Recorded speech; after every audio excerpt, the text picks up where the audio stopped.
आत्मज्ञान की साधना और अनुभूति की यात्रा भाग 2। साधना की विधि और आत्मानुभूति की प्रक्रिया। वेदांत, उपनिषद और गीता के प्रकाश में जानिए कैसे श्रवण, मनन और निधिध्यासन के माध्यम से साधक आत्मा के साक्षात्कार तक पहुंचता है। ये प्रवचन आपकी ध्यान यात्रा को गहराई देगा और भीतर की निःशब्दता से जोड़ देगा। आत्मज्ञान की साधना और अनुभूति की यात्रा, वेदांत ज्ञान, आध्यात्मिक प्रवचन, आत्म साक्षात्कार का रहस्य। इस दूसरे भाग में हम जानेंगे कि साधना वास्तव में क्या है, आत्मज्ञान के 3 चरण श्रवण, मनन और निधिध्यासन क्या है, ध्यान, जप, सत्संग और निष्काम कर्म का महत्व क्या है और कैसे साधक अंततः आत्मानुभूति यानी अहम ब्रह्मास्मि की अवस्था तक पहुंचता है। वेदांत, उपनिषद और गीता के अमृत वचनों पर आधारित ये प्रवचन आपको आंतरिक शांति, आत्मदर्शन और साधना की सच्ची दिशा दिखाएगा। सुनिए ये गहन आध्यात्मिक प्रवचन, साधना की विधि और आत्मानुभूति की प्रक्रिया, और अनुभव कीजिए जो खोज बाहर कर रहे थे वो सदा से आपके भीतर ही था। एहतरा आत्मज्ञान की साधना और आत्मानुभूति की यात्रा, भाग 2, खंड 2। विषय है साधना की विधि और आत्मानुभूति की प्रक्रिया, शास्त्रीय गहराई सहित सरल हिंदी व्याख्या सहित। प्रिय भगवत भक्तगण प्रेमियों, पहले खंड में हमने जाना कि साधना क्यों आवश्यक है। अब हम समझेंगे कि साधना कैसे की जाती है और उससे आत्मानुभूति की अवस्था तक साधक कैसे पहुंचता है। साधना कोई बाहरी यात्रा नहीं है, ये भीतर उतरने की यात्रा है, जहां हर कदम पर मैं का अंश घटता जाता है और वह अर्थात आत्मा प्रकट होती जाती है। ओम साधना के 3 चरण श्रवण, मनन और निधिध्यासन। वेदांत ने आत्मज्ञान के मार्ग को 3 चरणों में विभाजित किया है। पहला है श्रवण यानी सुनना, दूसरा है मनन यानी विचार करना और तीसरा है निधिध्यासन यानी अनुभव में डूब जाना। पहला है श्रवण यानी गुरु वाणी का ग्रहण करना। श्रवण का अर्थ है सत्य को सुनना उस व्यक्ति से जो स्वयं उसे जान चुका है। गुरु के शब्द केवल ध्वनि नहीं होते, वे चेतना के तरंग होते हैं। श्रवणेनापि परम ब्रह्म विज्ञानम भवति नान्यथा, अर्थात श्रवण से ही ब्रह्म ज्ञान की शुरुआत होती है। ब्रह्मसूत्र भाष्य।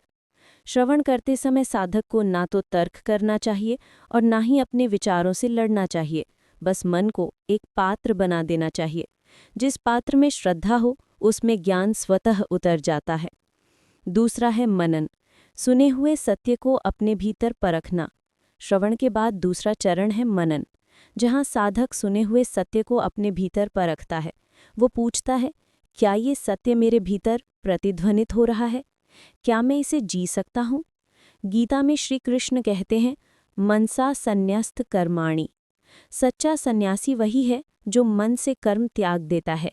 गीता का 6वां अध्याय, पहला श्लोक।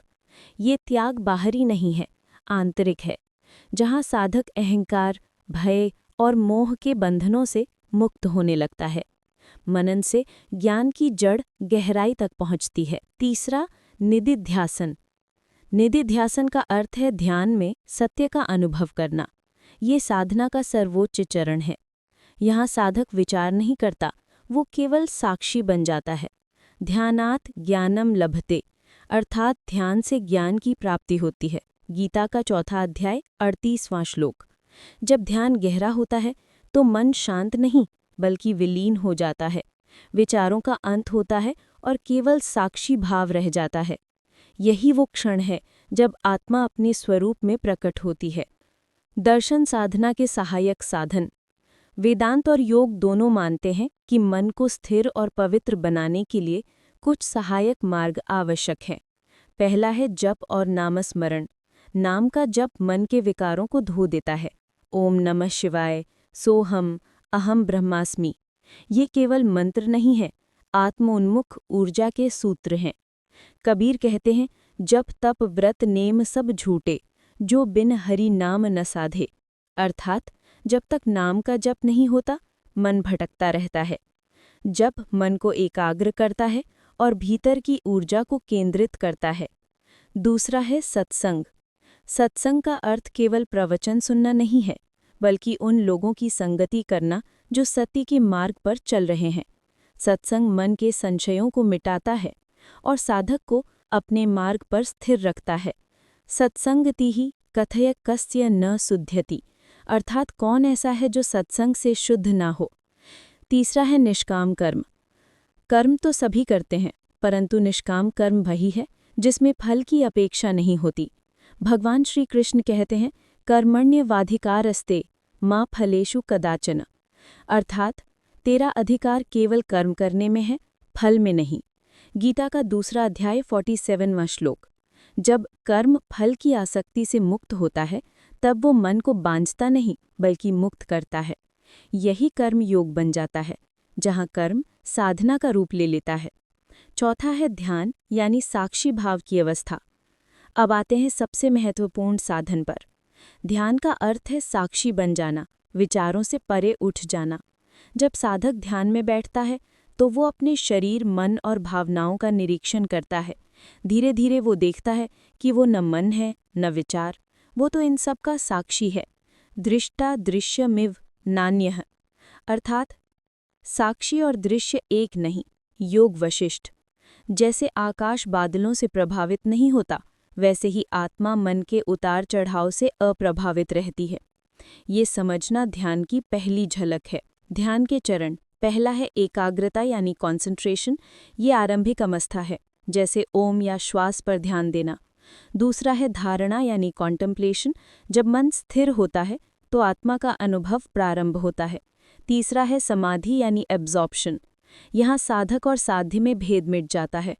जो ध्यान कर रहा था वो ध्यान बन जाता है। उपनिषद में कहा गया है, यत्र तु मनः शांतम आत्मानेव अवशिष्यते, अर्थात जहाँ मन शांत हो जाता है और केवल आत्मा रह जाती है, वही समाधि है।